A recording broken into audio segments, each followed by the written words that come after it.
Hello बच्चों। कल जैसा कि हम लोग ने देखा था साइन एक्स के ग्राफ को और साथ ही साथ वर्क भी दिया गया था आपको कॉस एक्स के ग्राफ को ड्रॉ करके और उसको उसके सारे प्रॉपर्टीज को एनालाइज करने के लिए। तो कुछ लोग किए भी होंगे और कुछ लोगों से शायद नहीं हुआ होगा। तो जो लोग किए हैं एज वेल एज जो लोग से नहीं हो पाया वो चलिए एक बार शुरू करते हैं और कॉस एक्स का ग्राफ देख लेते हैं, उसको एनालाइज करते हैं आज।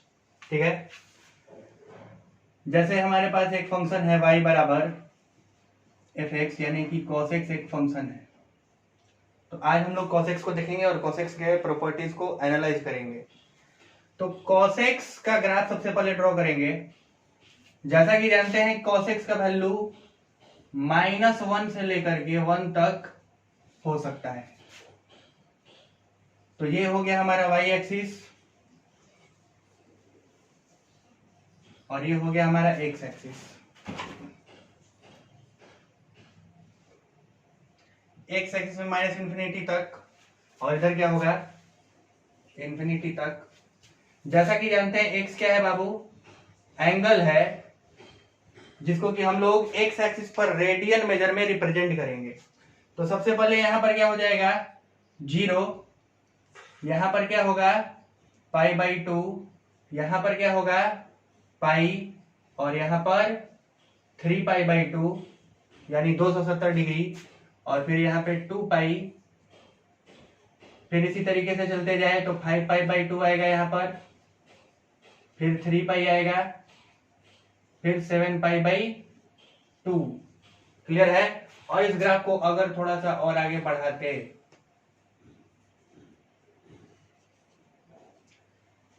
तो यहाँ 4π होता। क्लियर है। ठीक उसी तरीके से इधर क्या होगा बाबू -π/2, क्योंकि लेफ्ट साइड में है, ओरिजिन के लेफ्ट साइड में निगेटिव होता है तो निगेटिव में यहाँ -π/2, यहाँ पे -π, यहाँ पे -3π/2 और यहाँ पर -2π। अब कुछ वैल्यूज को हम लोग देख लेंगे। जैसे cos 0 का वैल्यू क्या होता है 1 होता है, cos 90 यानी π/2 का वैल्यू क्या होता है 0 होता है। ठीक इसी तरीके से cos π/2 के बाद पाई तो इसका वैल्यू क्या होता है -1 और cos 3π/2 क्या देगा cos 3π/2 दे देगा 0 और साथ ही साथ cos 3π/2 के बाद क्या आ रहा है बाबू cos 2π यानी 360 डिग्री, तो इसका वैल्यू क्या होगा 1। तो अब इन सारे पॉइंट्स को हम लोग अपने एक्स और वाई एक्सिस पर रिप्रेजेंट कर लेंगे और इसके लिए हमको y एक्सिस पर यहाँ 1 रखना होगा और y एक्सिस पे यहाँ पे -1 रखना होगा, क्योंकि cos x का वैल्यू -1 से लेकर के 1 तक ही जाता है। तो cos 0 पर क्या आ रहा है बाबू 1 यानी ये वाला पॉइंट है। फिर क्या आ रहा है cos π/2 पे 0। तो जैसा कि हम लोग जानते हैं कि x एक्सिस को क्या बोलते हैं y बराबर 0। तो इसका मतलब जब 0 होगा तो ग्राफ क्या करेगा x एक्सिस को टच करेगा। तो x एक्सिस को टच करने के लिए कहां पर टच करेगा π/2 पे टच करेगा। तो एक पॉइंट ये हो गया। दूसरा पॉइंट क्या जा रहा है पाई पे कितना आ रहा है -1, तो -1 के सामने पाई पर ये वैल्यू 3π/2 पे फिर से यहाँ पे टच करेगा और 2π पे क्या आ रहा है 1, तो 2π पे यहाँ पर 1 के सामने टच करेगा। तो इस तरीके से ये ग्राफ ड्रॉ करेंगे, ये सारे पॉइंट्स को मिला लेंगे कर्व के हिसाब से।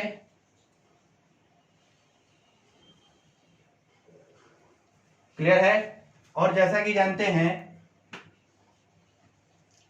cos -π/2 पे क्या वैल्यू होगा ये भी 0 ही आएगा। तो -π/2 पे इस तरीके से ग्राफ को टच करा लेंगे। अब हम लोग एक cos का प्रॉपर्टी जानते हैं कि cos का प्रॉपर्टी क्या होता है कि वो हर 2π के इंटरवल के बाद रिपीट करता है। तो 0 से 2π के बाद जो ग्राफ बना उसी को बार बार रिपीट करते जाएंगे। तो रिपीट करेंगे तो 5π/2 पे फिर से क्या आएगा एक्स एक्सिस को टच करेगा यानी 0 आएगा, 3π पे फिर से -1 वैल्यू आएगा और 7π/2 पे आ जाएगा 0 और फिर 4π पे क्या आएगा बाबू 1 आ जाएगा 1 के सामने। अब इस ग्राफ को लेफ्ट साइड के ग्राफ को भी इधर कर लेते हैं। -π पे -1 वैल्यू देगा, -3π/2 पे 0 आ जाएगा और -2π पे फिर से 1 हो जाएगा। तो इस तरीके से cos x का ग्राफ ड्रॉ हो गया। अब बचा क्या है इसका बाकी सारा प्रॉपर्टी। अब देखिए प्रॉपर्टी देखने से पहले एक बात बता दें कि cos x का ग्राफ इतना ही दूर तक नहीं होगा, इधर इंफिनिटी तक जाएगा और इधर माइनस इंफिनिटी तक जाएगा, मतलब ये कर्व ऐसे चलता जाएगा। ध्यान रखने वाला बात है कि sin x वाला जो ग्राफ था वो 0 से उठता था, लेकिन ये जो ग्राफ है ये 1 से शुरू हो रहा है। x एक्सिस पर 0 के सामने से y एक्सिस में 1 से शुरू हो रहा है। तो चलिए आगे देखते हैं आगे का प्रॉपर्टी इसका, मतलब इसको एनालाइज करते हैं अब।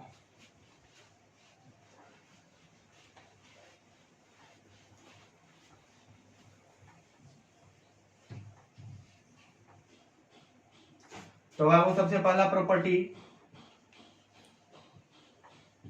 प्रॉपर्टीज ऑफ cos x में जो सबसे पहला प्रॉपर्टी है वो है डोमेन। डोमेन क्या होगा cos x का? आप जानते हैं डोमेन का मतलब क्या होता है कि x एक्सिस पर ग्राफ कहां कहां पर बनाया जा सकता है। तो जैसा ही ग्राफ में हम बताए हैं कि माइनस इंफिनिटी से इंफिनिटी के लिए ग्राफ हर जगह बनाया जा सकता है, यानी cos x जो है माइनस इंफिनिटी से लेकर इंफिनिटी के लिए हर वैल्यू पर डिफाइंड है, इसलिए इसका जो डोमेन होगा वो माइनस इंफिनिटी से इंफिनिटी होगा, या फिर इसको कह सकते हैं कि ऑल रियल नंबर। मतलब डोमेन क्या हो गया? माइनस इंफिनिटी से इंफिनिटी। डोमेन का मतलब आप जानते हैं क्या होता है? एक्स एक्सिस पर देखना है आपको, एक्स एक्सिस पर कहां कहां ग्राफ बना हुआ है। तो डोमेन क्या हो गया? माइनस इंफिनिटी से इंफिनिटी, क्योंकि माइनस इंफिनिटी से इंफिनिटी तक हर जगह ग्राफ पॉसिबल है। अब दूसरा बात आता है रेंज। रेंज का मतलब y एक्सिस में कौन कौन सा वैल्यू ले सकता है, कहां से कहां तक ग्राफ y एक्सिस में वैल्यू ले सकता है, आउटपुट दे सकता है मतलब। तो रेंज के लिए आपको कहां जाना होगा? y एक्सिस पर। तो y एक्सिस में अगर देखा जाए तो कहां से कहां तक वैल्यू ले रहा है बाबू? -1 से लेकर के -1 तक, यानी इसका रेंज क्या हो जाएगा? -1 से 1 तक, मतलब -1 भी होगा, आंसर आ सकता है, 1 भी आ सकता है और उसके बीच में भी आ सकता है। क्लियर है ये बात? अब आते हैं, देखते हैं तीसरा प्रॉपर्टी, cos x 0 के बराबर कब होता है। तो cos x 0 के बराबर होने का क्या मतलब है कि ग्राफ जो है एक्स एक्सिस को टच करेगा। एक्स एक्सिस को जब जब ग्राफ टच करेगा, एक्स एक्सिस को जब जब ग्राफ टच करेगा तब तब cos x का वैल्यू क्या होगा? 0 के बराबर। तो कहां कहां टच करता है बाबू, देख लेते हैं। एक्स एक्सिस को सबसे पहले कहां पे टच किया है? -π/2 पे, फिर π/2 पे, फिर 3π/2 पे, फिर 5π/2 पे, और ऐसे ही आगे भी करते चला जाएगा। ठीक है, तो अब देखेंगे अंतर कितने का है। अगर यहां पर देखा जाए तो सब में क्या लगा हुआ है? अगर इस वैल्यू को थोड़ा देर छोड़ दें, 0 से आगे वाले वैल्यूज को ही ले, सिर्फ 0 से आगे वाले वैल्यूज को, तो π/2, 3π/2, 5π/2, 7π/2 हर जगह जा रहा है। तो जैसा कि दिख रहा है π/2 तो सब में आ रहा है बाबू, π/2 यहां भी है, π/2 यहां भी है, π/2 यहां भी है, लेकिन यहां पर 1 है और फिर क्या है 3 और फिर क्या है 5। तो ये ऑड नंबर है, 135 क्या है? Odd number. ऑड नंबर का ध्यान रखेंगे, और साथ ही साथ कितने का अंतर है? तो 2 का अंतर है। तो 2 का अंतर है और ऑड है, तो 2n, क्योंकि 2 का अंतर है इसलिए 2n डाले। फिर क्या डालेंगे? प्लस, क्योंकि यहां पर एक वैल्यू है जो कि प्लस में हम लोग शो कर रहे हैं। ऐसा नहीं है कि प्लस करने से सिर्फ 0 के राइट साइड वाला आंसर निकलेगा, निगेटिव वाला भी निकलेगा, वहां पर हमको वैल्यू डाल करके चेक कर देंगे। तो यहाँ 2n + 1 π/2 हो गया, और लिखने का तरीका क्या होगा? जहां पर n जो है वो कोई इंटीजर है, यानी पूर्णांक संख्या है, मतलब इंटीजर, जैसे 0 भी है इंटीजर, 1 भी है, 2 भी है, 3 भी है, -1 भी है, -2 भी है, -3 भी है, बहुत सारा इंटीजर है। तो चेक कर लेते हैं, n के जगह पे अगर आप 0 डालेंगे तो 2 0 जा 0, 0 + 1 क्या देगा? 1, 1 × π/2 यानी π/2 ये वाला वैल्यू आ गया। अच्छा, n के जगह पे अगर आप -1 डालेंगे तो 2 × -1 यानी -2 होगा, -2 + 1 -1 होगा, -1 × π/2 यानी -π/2, यहां पर भी पॉसिबल है, ये भी सोल्यूशन मिल गया। तो इसलिए n के बाद जो +1 डाला गया उसका मतलब ये नहीं है कि सिर्फ प्लस वाला ही आंसर पता चलेगा, वो एक्स एक्सिस पर जहां जहां होगा वो सारा आंसर पता चल जाएगा। क्लियर है? तो 3 प्रॉपर्टी देख चुके बाबू अभी तक हम लोग। अब चौथे प्रॉपर्टी में आते हैं, और चौथा प्रॉपर्टी क्या लेंगे, cos x बराबर 1। cos x का वैल्यू 1 कब कब होता है? आप जानते हैं कि cos 0 का वैल्यू 1 होता है, लेकिन सिर्फ 0 पर ही नहीं होता है, बहुत जगहों पे होता है, और उसको जनरलाइज करके एक नियम बना लेंगे ताकि हम लोग याद रख सकें। तो सबसे पहले x के कौन से वैल्यू के लिए 1 आता है वो देख लेते हैं। तो 1 जहां जहां पर आता है, 0 पर आता है एक बार 1, फिर यहाँ पे 1 के सामने आ रहा है, 1 के सामने यहाँ पर आ रहा है, यानी यहाँ पे क्या है वैल्यू 2 पाई। फिर क्या आ रहा है बाबू, 4 पाई के सामने फिर से 1 आ रहा है, तो 4 पाई। अगर आप देख सकते हैं तो 0 के बाद 2 है, मतलब 2 का छलांग लिया, फिर 2 के बाद 4 है, 4 में फिर कितने का छलांग आया, 2 से 2 का, फिर 4 के बाद क्या होगा, 6 होगा, 6 के बाद फिर क्या होगा, 8 होगा, इस तरीके से चलता जाएगा। यानी कि x बराबर, अगर देखा जाए तो पाई तो सब में है, क्योंकि 0 पाई है, तो 0 पाई, 0 को भी तो लिख सकते ना 0 पाई, है कि नहीं? तो कितने का अंतर है, 2 का अंतर है, और साथ ही साथ ये इवन नंबर है, सारा का सारा क्या है, इवन नंबर। 0, 2, 4, 6, 8 जो ऐसे चलता है वो सारा का सारा इवन नंबर है। तो इवन नंबर को लिखने का तरीका होता है 2n, यानी आप n के जगह पे 0 डालिए, -1 डालिए, -2 डालिए, 1 डालिए, 2 डालिए, कोई भी इंटीजर डालिए, सिर्फ इंटीजर डालना है बाबू, ध्यान रखिएगा, कोई भी इंटीजर डालेंगे तो आपका आंसर निकलते जाएगा। ये क्लियर हो गया? अब देखते हैं पांचवा प्रॉपर्टी कि cos x बराबर -1। तो cos x में -1 कहां कहां पर आ रहा है? सबसे पहले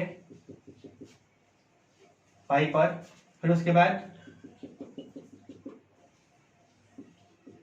सबसे पहले कहां पर आया, पाई पर, फिर कहां आया, 3 पाई पर, फिर उसके बाद क्या आ रहा है, 4 पाई पे जाएगा। 4 पाई के बाद जैसे यहां पर देख सकते हैं कि 1 पाई, 3 पाई, फिर अगला क्या आएगा, 5 पाई, इसी तरीके से 7 पाई, 9 पाई चलता जाएगा।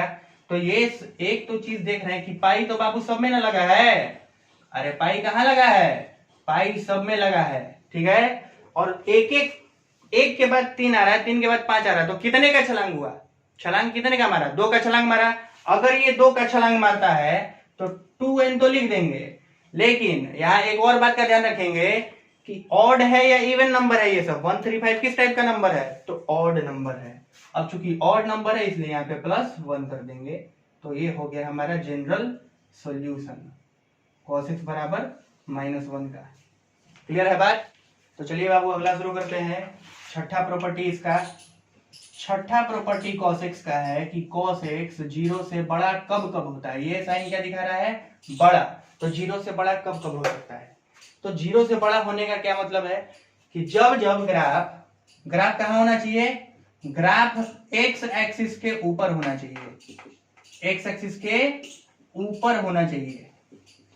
तो ग्राफ जो है x एक्सिस के ऊपर कहां कहां है बाबू, -π/2 से लेकर के देखा जाए तो π/2 तक ग्राफ ऊपर है, फिर 3π/2 से लेकर के 5π/2, और फिर क्या आता है 7π/2 से लेकर के आगे जाता तो 9π/2, ये आप देख सकते हैं। तो सबसे पहले x का वैल्यू क्या, कहां से कहां तक जा रहा है, -π/2 से π/2 तक। ये नियम बना रहे हैं तो इसलिए कुछ वैल्यूज को ही लेकर के हम लोग नियम बनाएंगे। -π/2 से π/2, उसके बाद क्या आ रहा है 3π/2 से 5π/2, तो लिख लिया जाए इधर और इस पर नियम बनाया जाएगा, ठीक है। अब देखिए π/2 तो इधर वाले में भी है, लास्ट वाले में, और इसमें भी लास्ट में π/2 है, दोनों में π/2 है, तो π/2 लिख लेते हैं पहले। अब यहां पर एक चीज का ध्यान देना है कि यहां पर 1 है तो यहां पे 5 है, और 1 और 5 किस टाइप का नंबर है, ऑड नंबर है। तो 1 और 5 में कितने का अंतर है, 4 का, तो इसलिए 4n लिखेंगे। अब चूंकि यहाँ पर प्लस है और यहाँ पर भी प्लस है, इसलिए यहाँ पे 4n+1 लिख देंगे। और इस तरफ देखा जाए तो इस तरफ क्या है, π/2 इधर भी है, चूंकि π/2 इधर भी है, और यहाँ पर क्या है -1, और यहाँ पे क्या है 3, तो -1 और 3 को कैसे लिख सकते हैं? क्योंकि दोनों -1 और 3 क्या है, ये दोनों और नंबर ही है, इसलिए इसको लिख सकते हैं क्या, 4n-1। n की जगह पे अगर 0 डालेंगे तो 4 इंटू 0 क्या आ जाएगा, 0 0 -1 करेंगे क्या आएगा, -1 आएगा, तो ये वाला आ गया।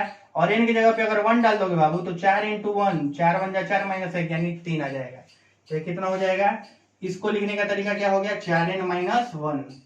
तो 4n-1 π/2 से लेकर के 4n+1 π/2 के बीच में, और आंसर लिखने का तरीका क्या होगा, यूनिवर्सल सेट, जहां पर n जो है वो कोई भी इंटीजर हो सकता है।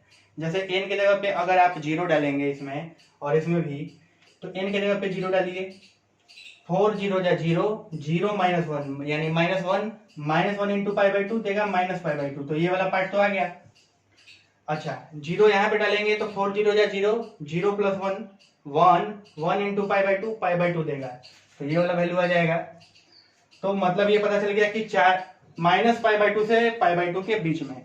अब अगर आप इसमें 1 डालेंगे तो 4 1 जा 4, 4 -1 यानी 3, तो 3 π/2, तो 3 π/2 यहाँ पे है।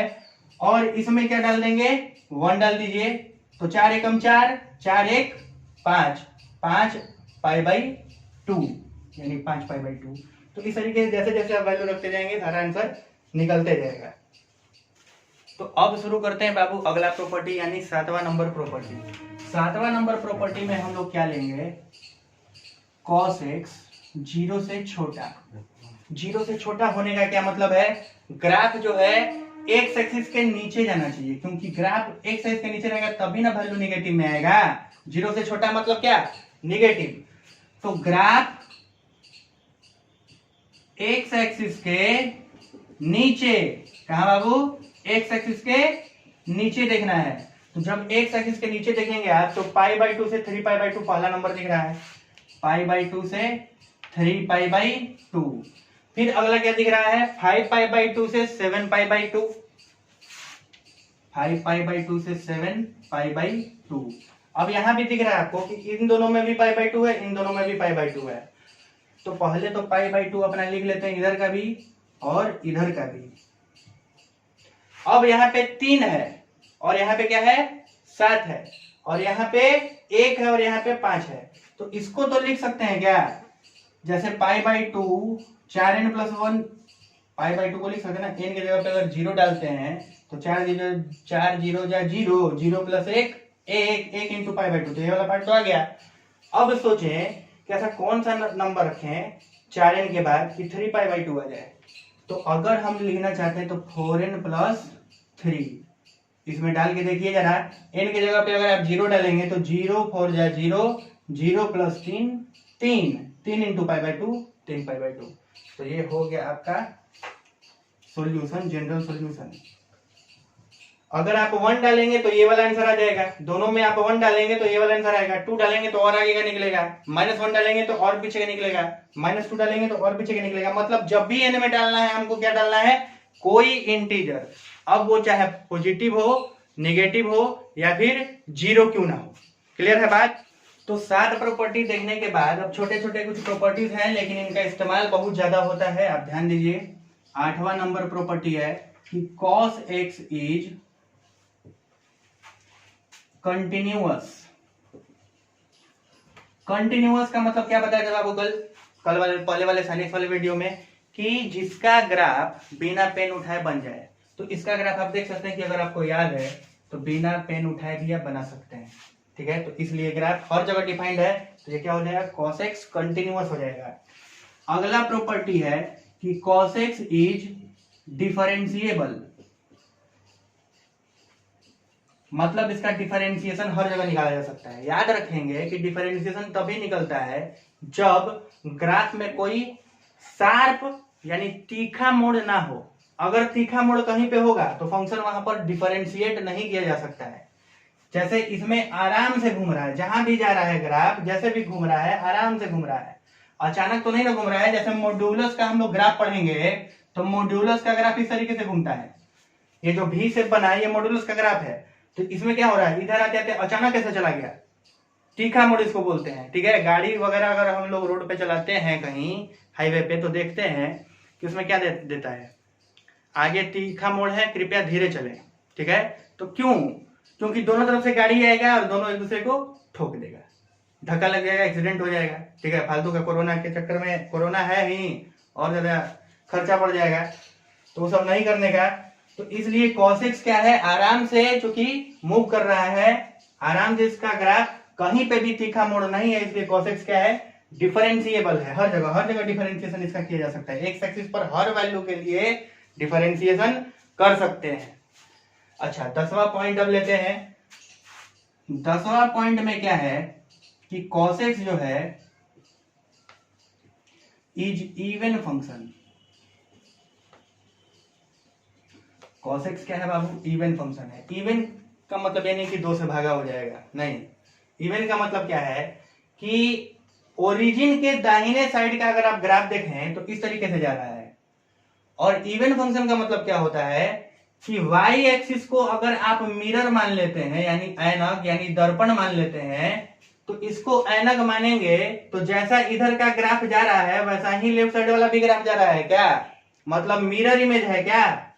तो देखिए मिरर इमेज, इसका मिरर इमेज, अगर कोई भी चीज ऐनक में आप ऐसे देखेंगे, मिरर में ऐसे देखेंगे तो ऐसा दिखेगा, ऐसा वाला चीज को देखेंगे तो ऐसा दिखेगा। तो ये तो पूरा का पूरा मिरर इमेज है, इसलिए कॉसेक्स क्या हुआ, इवन फंक्शन हुआ। और जैसा कि हम लोग साइन एक्स के फंक्शन को अगर देखें तो वो ऑड फंक्शन था। ठीक है, तो ये हमारे पास अभी तक 10 प्रॉपर्टी हुआ।